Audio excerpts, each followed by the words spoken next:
Hi, everybody. It's so wonderful to be here with you today and with Matt Manfra, VP for Advancement at Georgian Court University.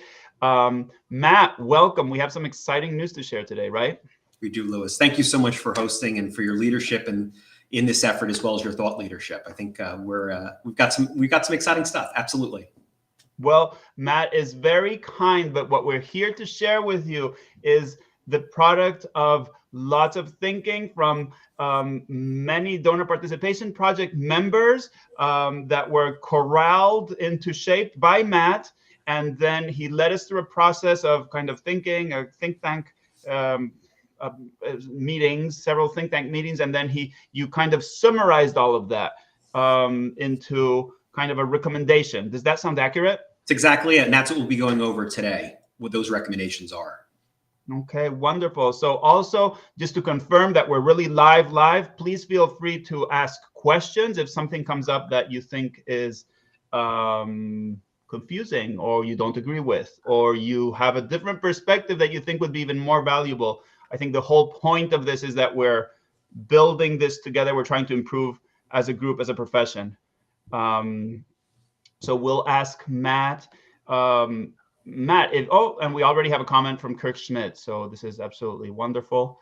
Matt, if you'd like to get started with introducing our work, let me know when you'd like me to share your presentation, and we'll follow your lead. Perfect. Let's jump right into it. There's a lot to cover. Wonderful. Excellent. So good to see folks here today. Thanks for your time. My name is Matt Manfra. As Louis had mentioned, my LinkedIn address is there. It's very simple to find. It's just Matt Manfra. I want to start by kind of giving you a bit of background on how we got here. And it all started based off of a conversation that I was a part of and other members of the Donor Participation Project, which I'll refer to as the DPP. That will be probably one of two acronyms I'll be using today. But in June, Louis hosted a conversation with Jim Langley on this very topic, and I was struck by the various perspectives that were presented that day. Let me give you a few that are in my own words. Somebody said, "Why don't we talk about failures in conferences? While we all want to showcase what our successes are, we tend to gloss over the things that went wrong. Is there enough data being presented at conferences, or do we focus mostly on anecdotal success? It's really a shame how infrequently we have real debates about topics. Geez, my travel budget is being cut. I'm not going to any conferences this year. How will I get my professional development?" And my favorite, "My boss gets to go to all the conferences. I have to stay home. I've never been to one." So I've always been in the camp concerned about accessibility, about cost, and about content. For years, I've had the privilege to attend most of the conferences that I've wanted to attend, and I'm fortunate that many of my senior colleagues have joined me. And what we saw on the onset of the pandemic was really complete accessibility for professional development. Almost all of the barriers were being removed. Think back about a year to a year and a half ago. Webinars were plentiful. In-person conferences went virtual, and as a result, more people had access. Vendors, institutions, consultants, and fundraisers like us, we were hosting these virtual gatherings. Although we couldn't congregate in person, we had options, lots of options, and they were usually free. Fast forward to today, and we're fortunate to be able to gather a bit more in person, though we're again seeing some in-person conferences moving back to a virtual format. Safety continues to be a worry. In fact, the DPP recently polled over 200 people via a LinkedIn poll on this topic, the topic of a conference, and what would be the top deciding factor whether or not you'd attend a conference this spring. The number one thing, 46% said health and safety. A year ago, who would have thought we'd be in this same spot? Needless to say, the conversation between Jim and Louis really got my juices flowing. And based on the rich discussion that took place there, and I just gave you a bit of a sampling of that, there was definitely interest in this subject. And that's where the think tank came in. Had such an amazing time working with other fundraisers, other practitioners in this space from across North America. We were discussing things that have worked, things that haven't worked, while always looking towards the future for opportunities and success. And I want to thank everyone who helped bring these recommendations to fruition here today. Some of you are here participating. I worked with amazing thought leaders who discuss both practical and inspirational options. And we really see this as the start of a larger conversation. There's no silver bullet here, but what we have are opportunities to discuss, opportunities to socialize, and some things that I think will be thought-provoking in this space. So we hosted a series of conversations open to DPP participants with one standing agenda item. What advice would you give to conference presenters and conference committees based on the experiences since the start of the pandemic? And I have a lot of words on the next two slides, but they're important because they came from the conversations that took place and are really the output of so much work. We started 30,000 feet. We started philosophically because the shifts we need to see in conferencing really begins at the conceptual level. And here's how we frame the importance of conferencing. Conferences, as a popular means of professional development, should be opportunities to elevate our industry by providing attendees with experiences to communicate and demonstrate the value of our work. And then there's the practical side to this. Our budgets aren't increasing, and those in higher education know that the enrollment cliff is in front of us, and that will be impacting our bottom lines. So if we're going to participate in professional development, we need to make the most of it, and it can't be cost prohibitive. As we train and cross-train across our industries, we create more hybrid positions. There's an increasing need for quality, high-value professional development. And it is with this background that we propose some changes to the conference status quo, which really existed without much disruption prior to the pandemic. And while the pandemic has brought many changes to the way professional development is executed and delivered, one thing remains constant: the need for professionals of all levels to receive the professional nourishment that conferences and other professional development provides. So there are 5 common themes you'll hear about today, and most have to do with the shifting of the philosophy behind why we gather. Accessibility. This came up the most. This was probably the most frequent item that came up. As I mentioned, we let everyone get professional development in 2020 in a virtual manner. There were no barriers to accessibility, or very few barriers. And while that faucet turned on about a year and a half ago, that faucet is quickly being turned off again. To me, accessibility is similar to the conversation we're having about remote work. So many people were successful in a remote environment. So why are organizations so quick to rush the teams back to offices again? Cost, time, and money. We talked about in the think tank how lovely it is to be in Miami around this time of year for a conference. But if you're on the West Coast, you have a considerable, perhaps costly flight only to arrive in a city during their peak tourist period. I can count on one hand the number of times I've stayed at the conference hotel due to the cost. Even with the conference rate, I generally find a location nearby at a lower rate, and you may be doing the same. Cost comes down to 2 items, and again, those are time and money. I mentioned health and safety earlier, and this has shifted a bit since vaccines became available, but vaccines, masks, vaccination cards can be a hot button topic for some participants and in some locations. I work in higher education, and here you're seeing masks, you're seeing mask mandates, you're seeing vaccine mandates on campuses. So health and safety continues to be front and center as we mitigate the most recent variant, and quite frankly, as we move forward. I'll go back to that poll. 46% of the people who were asked said health and safety was their #1 determination on whether or not they wanted to attend a conference this spring. Content. So in that same poll, content was the second most important thing that came in. It is a significant driver of participation in conferences, and I don't think that's an understatement.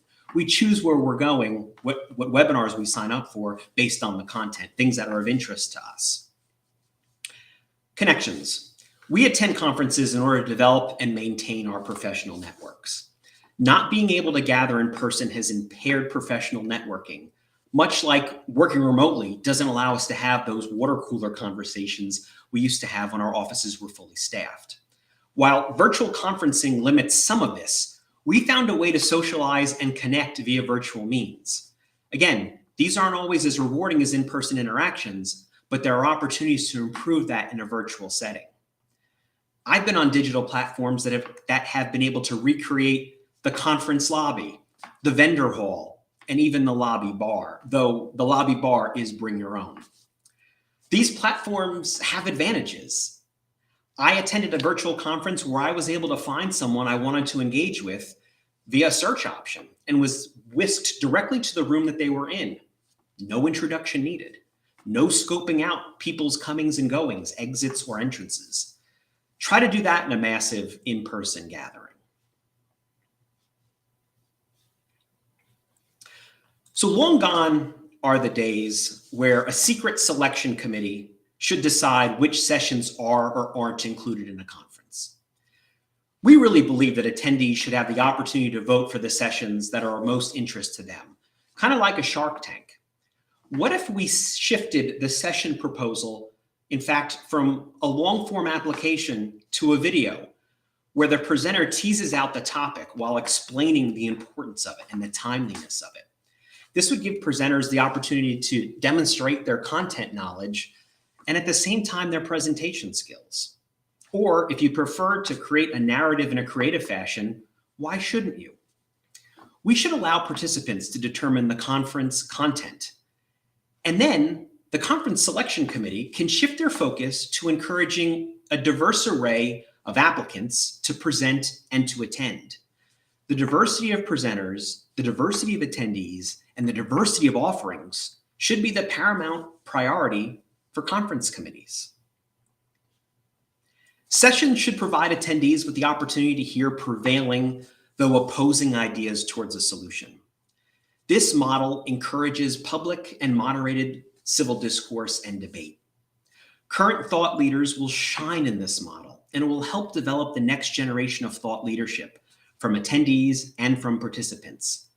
And this can be accomplished through more thoughtful panels where panelists have the opportunity to provide their diverging ideas on a topic. We don't always think alike. Let's showcase that.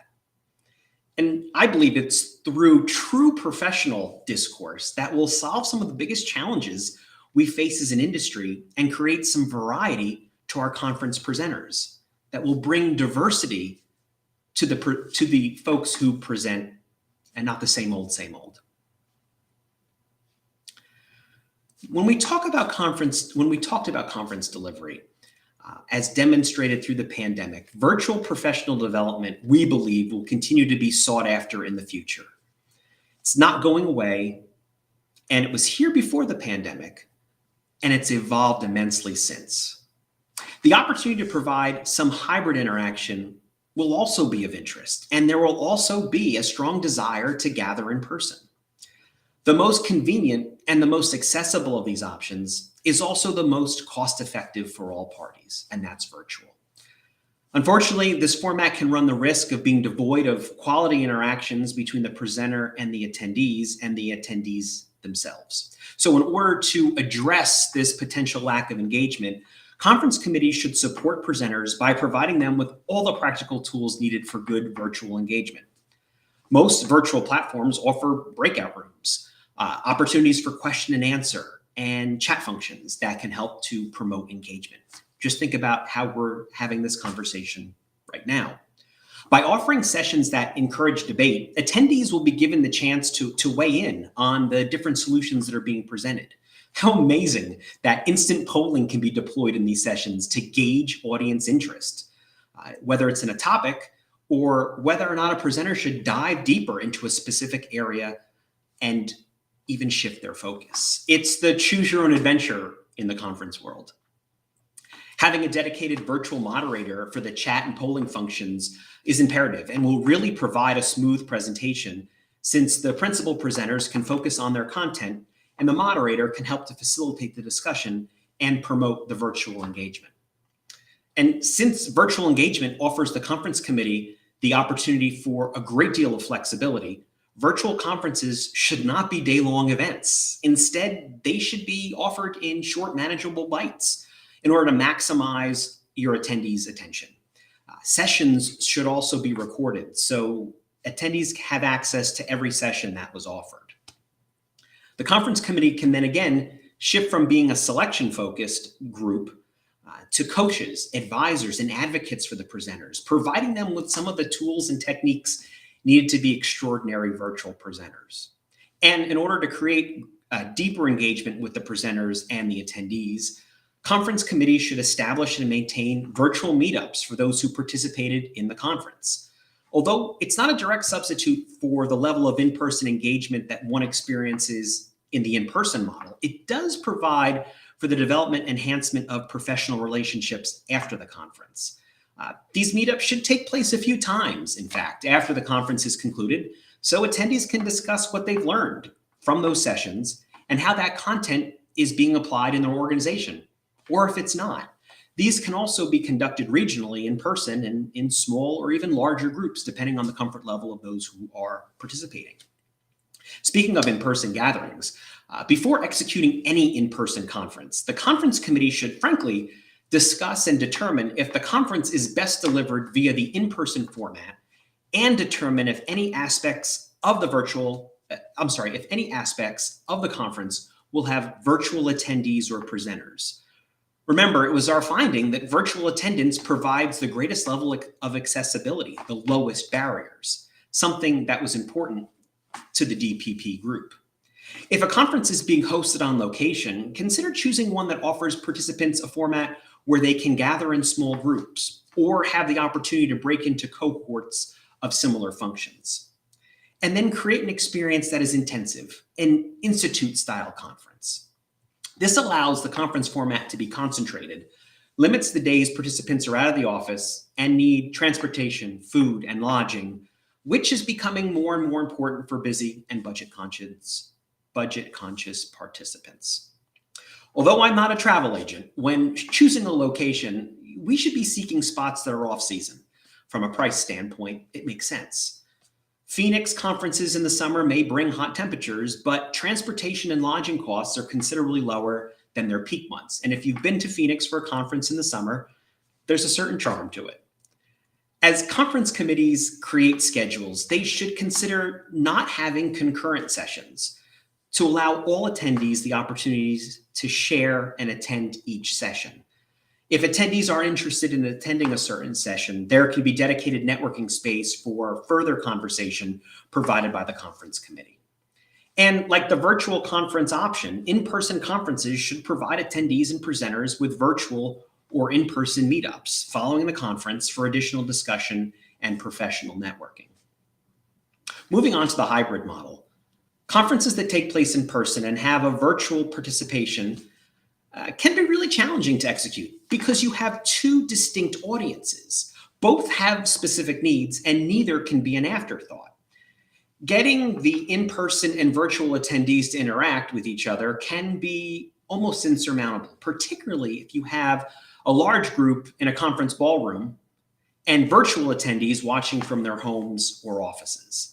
So in order to combat this, conference committees should consider a model where the first portion of the conference is purely in person, and the second portion is virtual with complementary content. The virtual content can be a mix from pre-recorded in-person sessions and new sessions delivered via a virtual platform. If the conference is taking place in person with virtual presenters or virtual attendees, or both, ensure that the virtual component is fully staffed with professionals managing the chat function and including the virtual participants in the presentation. Something that is happening right now as we're having this discussion. Let me turn my direction towards two other areas that came up in our conversation. And one is mitigating the conference registration costs. Conference attendance should not only be for senior level staff, but for all members of an organization. And in order to provide the highest level of accessibility, conference committees should seek fair registration fees that ensure attendance but lower those barriers of entry.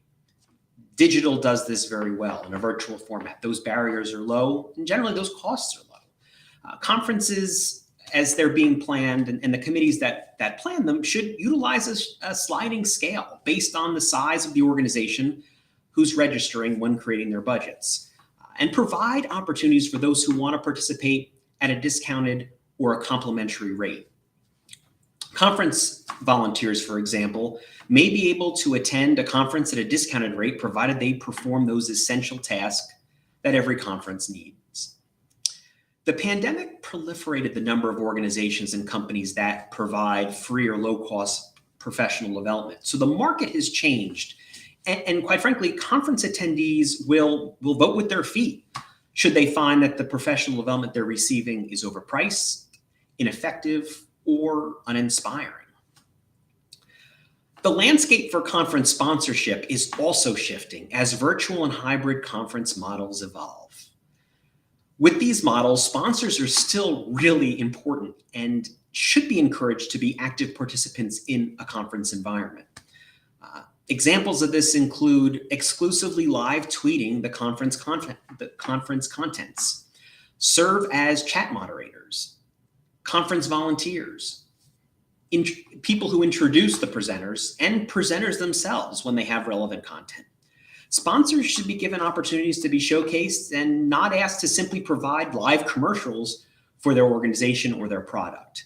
Conference attendees will seek out those sponsors who have provided substantial input and insights into the conference discussion, and they'll be rewarded by these individuals. So what does the future look like? And how do we see things that are successful in the future? Well, practically speaking, here are some tangible ways for conference committees to be successful. The first is organizing conferences by cohorts or theme. Whenever possible, focus on peer groups and engaging peer groups as a cohort for professional development. This can be for professional development or for similar institutions, for similar organizations, or for similar functions. This model allows for the cross-pollination of ideas from other industries. So let me give you an example. A conference on annual giving would attract practitioners from independent schools, nonprofits, membership organizations, higher education, since each of these organizations have some sort of annual giving function. Create reverse conference sessions. I love this one. This came out very early on in the conversations with the think tank. Here is an example of a model where you create deep dive virtual conference models where the attendees come prepared to showcase their work and share with other attendees. Presenters act as the moderators and the conveners in this group environment where the attendees are center stage, sharing their ideas, sharing their successes and their failures with the group. In a virtual format, you can do this really well, where attendees have the opportunity to share their screens and their examples with the full group of attendees. And the last item from a success standpoint in the future is really focusing on the things that maybe haven't been focused on, maybe seen as housekeeping in the past, coaching and evaluations. Presenters and conference committees should recognize that presenting virtually is different than presenting in person. For example, presenters need to bring much more energy to their virtual presentations. Conference committees should be providing dress rehearsals with presenters, with moderators, and use the time to not only review the content, but the presentation delivery and what that looks like in a virtual environment. And then evaluations that matter. There is so much rich feedback that conference attendees can provide, and the evaluation can sometimes be seen as a housekeeping item that borders on a nuisance.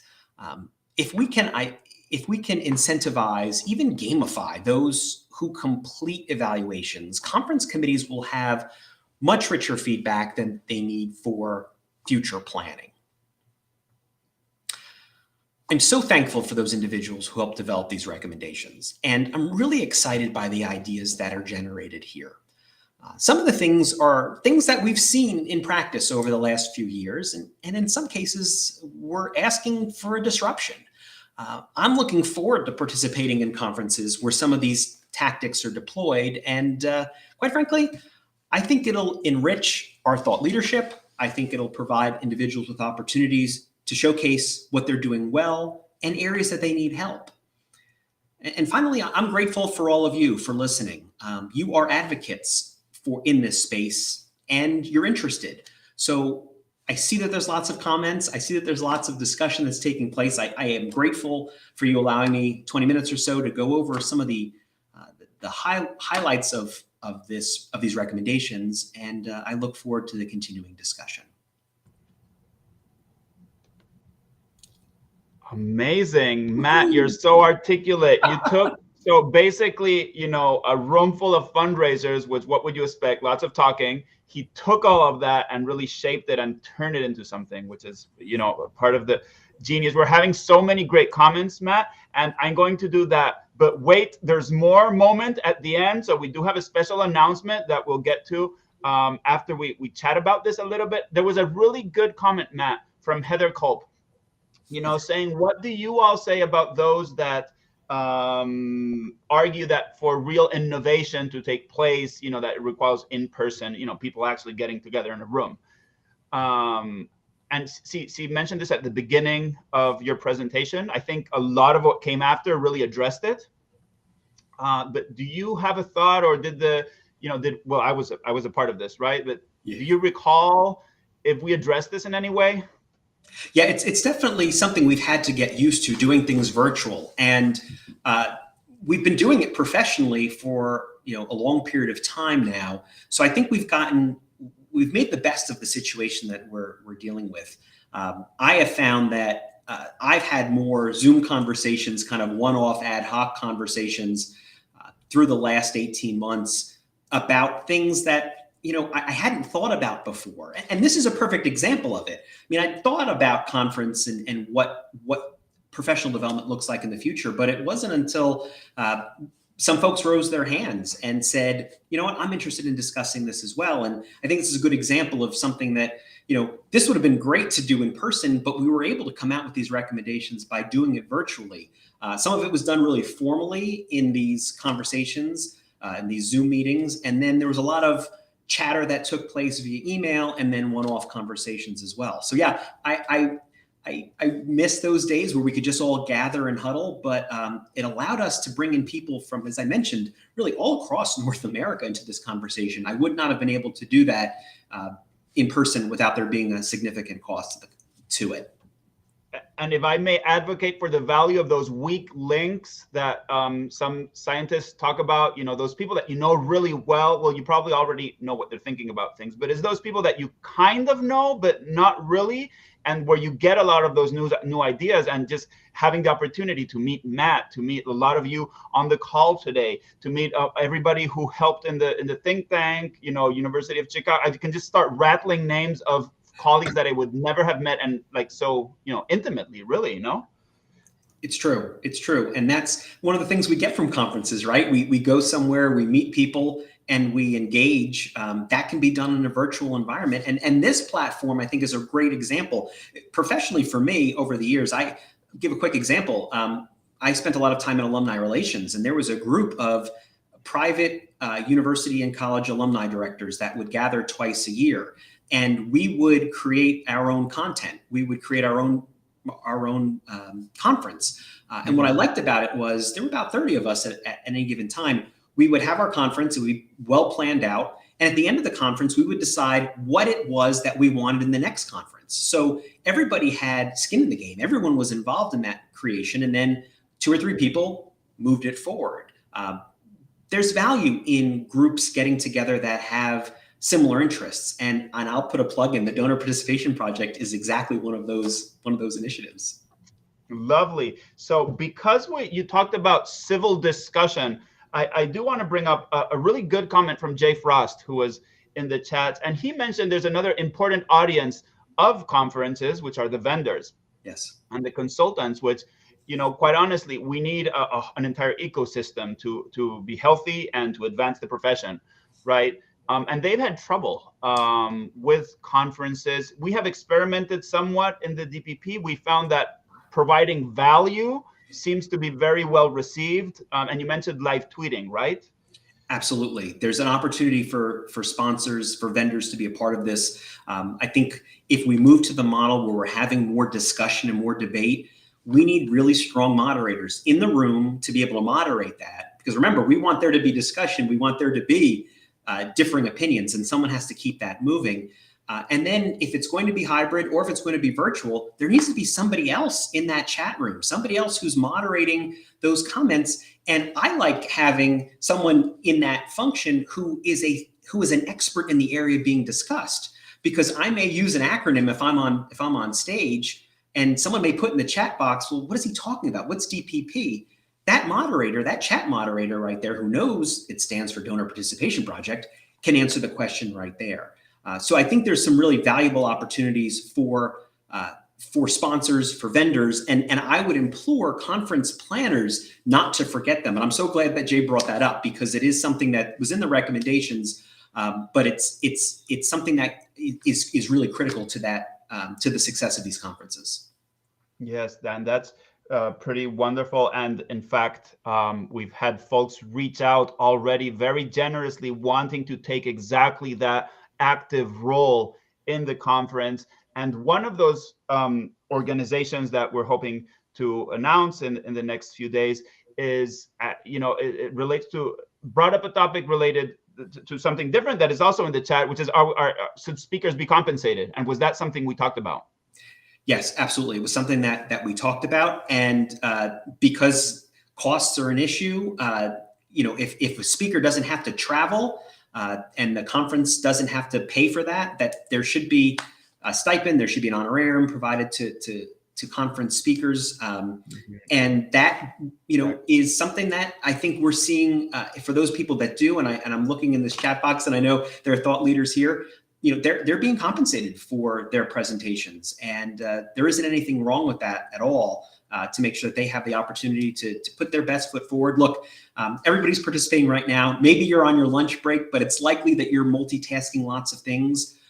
For a presenter to do a really good job, they have to take time to do that. So why not compensate them for the work that they're doing? And others pointed out how that could potentially have an equalizing role. Otherwise, you just get people to speak who can afford to speak, maybe. And maybe, so there are lots of, my background as an economist, positive externalities of paying speakers, that it seems that, our sector just relying on volunteer speakers has foregone. And that was a piece that came out often as well. I've been in this industry for over 20 years, and on the higher ed side, and I generally see some of the same thought leaders, the same speakers. I call them speakers in search of a podium. These are folks who I think have full-time jobs, but I just happen to see them everywhere. They're wonderful. I'm not taking anything away from those folks, but they're individuals who are, and I think of annual giving, the work that's being done in annual giving right now is incredible. Parent fundraising, it's the stuff that's going on in independent schools that would make your mind spin if you haven't paid attention to that space. But those folks aren't usually given the podium. They're in the office. They're making sure that solicitation gets out. So let's compensate these folks for being a part of the conversation, and let's encourage more junior staff members to get there on the stage. When the idea came up about getting the selection committee out of the business of worrying about populating presenters, I thought this is terrific.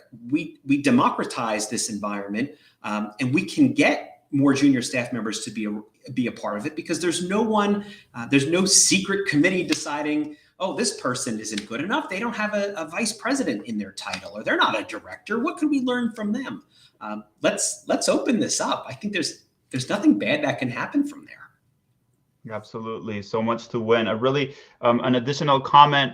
Oh my goodness, the comments are just rolling off my screen from Steven Rodriguez, who's a fantastic and accomplished colleague. He said, he brings up a good point. If the costs are so large for the conference, perhaps that's the issue. Is the larger convening organization needed any longer to facilitate real conversations, to advance the work? Perhaps we need to reevaluate the value proposition of the larger conferences. I don't know that we have an answer, but there's definitely change in the air, right? That's kind of what we heard. I think so, and I think if you were to look at membership organizations that provide these conferences, they're struggling as well, and largely because they've been based off of two things: membership dues and these conferences, where there is a bit of an overhead that they can take advantage of from a profit standpoint. If you're not able to gather, 100 people and every year like you used to, that's going to have a real effect on your budget. And as I mentioned, again, I'm speaking purely from the higher ed space. I don't think I've ever had a CFO come to me and say, "Hey, here's more money to spend this year, Matt. We just took a look at our books and you need to spend more money." It's been the opposite. It's, how can we find more ways to be efficient? So that brings us to this conversation, right? So can we travel as much? Can we attend these conferences? Can we afford membership in some of these organizations? And to the point that was made, Stephen, that value proposition goes not only to those larger conferences, but to these membership organizations. What are we getting from that? Particularly when, if it's been professional development, we obviously have a new model here that is way more inexpensive through this virtual experience. Absolutely. So thanks, everybody. I don't know if we should go into the surprise announcement part. I feel like it's not even a surprise anymore. But Matt, what do you think? Should we go ahead? I think so. I think the drum roll has started for you, Lewis. I have a viola somewhere, but that wouldn't want to do a drum roll on that. But okay, so the DPP is full of not only people who talk about things, it's really there's a bias towards action, and that's something I love about it. So part of what happened is that we, in fact, thought, why don't we do our own conference? It has been made possible. I put in an application kind of on a whim to this LinkedIn Creator Accelerator program, and the application was, we have a fantastic community where we've been working on this for months. Will you help support us in making this possible? And they said yes. So the announcement is that I think we can go into a few details, but the steering committee has met once. We'll meet again next week. There's a lot of fast moving action. Part of it is we're more nimble than other organizations, but like everything you've heard of today, the paid speakers, the multiple bite-sized sessions, the inclusion of networking in smaller groups. So it's not just, oh my goodness, I signed up to this conference, now I have to watch 100 videos. So that actual transformation takes place. I think it's going to be amazing. We need everybody's help, don't we, Matt?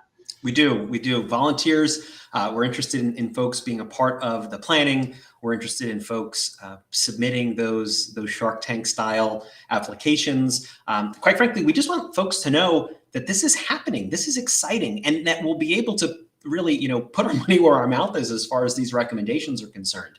I'm also really interested in, okay, there's some recommendations here. I think some of these things are no-brainers. They're going to work, but to the point earlier about evaluation, love to get folks to participate and then to provide that feedback. And I'm seeing feedback here in the chat. Obviously, I'd love to get folks your feedback about what we talked about and suggestions from a planning standpoint. Both Lewis and I obviously will be serving on that steering committee, and I think the insights, things that resonated with you, things that you don't agree with, I think would be helpful in the planning for this conference. Absolutely. And others are saying, please ask us how we can help. The first thing we would like to humbly ask you is to go to that link that's on the screen, lu.ma/DPP conference. It's our pre-conference site. That's where we're all going to come together to apply to be a speaker, to coach the speakers if you're a first-time speaker, to host those in-person networking opportunities or virtual opportunities in smaller groups that Matt was referring to earlier. That's going to be where we organize. I think there's a tremendous amount of value to unlock. Imagine all those applications that we're going to learn about. Even if they don't make it to the conference, the value already of getting that coaching, getting that feedback can be potentially tremendous. So we're so excited. And we're seeing it in the chat, but obviously, this is great leadership by Lewis. And when we talk about thought leadership, this is the kind of stuff that is happening with the Donor Participation Project, and it's invigorating. And you can see it. I'm seeing folks who engaged not only with the think tank, but have been engaged with this project. And I think there's a lot of energy behind it. And I'm looking forward to showcasing it to folks who don't know about it yet. Absolutely. And we have, I'm just going to, so if you have any questions when you get at it, please connect with Matt on LinkedIn. I'm sure he will appreciate being in touch with you, connect with us. We're here for you. If you have a presentation topic that you've had in the back of your mind and you haven't felt like you had a safe environment, or you felt discouraged, or you felt, well, I can't fill in 30 pages of a form just to be, declined. Our new DPP. Thank you, Kirk. That's very funny. It has also been compared to a sect, which I do not fully agree with. But if what we want to do is tell you that we want to encourage you. We want you to join this pre-conference site. It's a group of peers to really share ideas, to actually maybe even disagree and have some fruitful conversations, and a place where you can get a lot of support from your peers. Yes, Kirk, very funny.